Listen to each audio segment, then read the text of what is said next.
اور تم تعجب کرو جب دیکھو کہ گناہگار اپنے پروردگار کے سامنے سر جھکائے ہوں گے اور کہیں گے کہ اے ہمارے پروردگار، ہم نے دیکھ لیا اور سن لیا، تو ہم کو دنیا میں واپس بھیج دے کہ نیک عمل کریں، بے شک ہم یقین کرنے والے ہیں۔ اور اگر ہم چاہتے تو ہر شخص کو ہدایت دے دیتے، لیکن میری طرف سے یہ بات قرار پا چکی ہے کہ میں دوزخ کو جنوں اور انسانوں سب سے بھر دوں گا، سو اب آگ کے مزے چکھو، اس لیے کہ تم نے اس دن کے آنے کو بھلا رکھا تھا۔ آج ہم نے بھی تمہیں بھلا دیا ہے،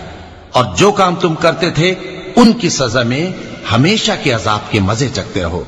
ہماری آیتوں پر تو وہی لوگ ایمان لاتے ہیں کہ جب ان کو ان کے ذریعے نصیحت کی جاتی ہے تو سجدے میں گر پڑتے اور اپنے پروردگار کی تعریف کے ساتھ تسبیح کرتے ہیں اور غرور نہیں کرتے۔ آیت سجدہ تلاوت کی گئی ہے، ان کے پہلو بچھونوں سے الگ رہتے ہیں، اس حال میں کہ وہ اپنے پروردگار کو خوف اور امید سے پکارتے اور جو کچھ ہم نے ان کو دیا ہے اس میں سے خرچ کرتے ہیں۔ سو کوئی شخص نہیں جانتا کہ ان کے لیے کیسی آنکھوں کی ٹھنڈک چھپا کر رکھی گئی ہے، یہ ان اعمال کا صلہ ہے جو وہ کرتے تھے۔ بھلا جو مومن ہو وہ اس شخص کی طرح ہو سکتا ہے جو نافرمان ہو؟ دونوں برابر نہیں ہو سکتے۔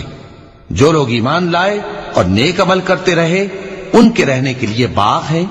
یہ مہمانی ان کاموں کی جزا ہے جو وہ کرتے تھے، اور جنہوں نے نافرمانی کی ان کے رہنے کے لیے دوزخ ہے، جب چاہیں گے کہ اس میں سے نکل جائیں تو اس میں لوٹا دیے جائیں گے، اور ان سے کہا جائے گا کہ جس دوزخ کے عذاب کو تم جھوٹ سمجھتے تھے اس کے مزے چکھو، اور ہم ان کو قیامت کے بڑے عذاب سے پہلے دنیا کے عذاب کا بھی مزہ چکھائیں گے، شاید وہ ہماری طرف لوٹ آئیں۔ اور اس شخص سے بڑھ کر ظالم کون جس کو اس کے پروردگار کی آیتوں سے نصیحت کی جائے تو وہ ان سے منہ پھیر لے۔ ہم گناہگاروں سے ضرور بدلہ لینے والے ہیں۔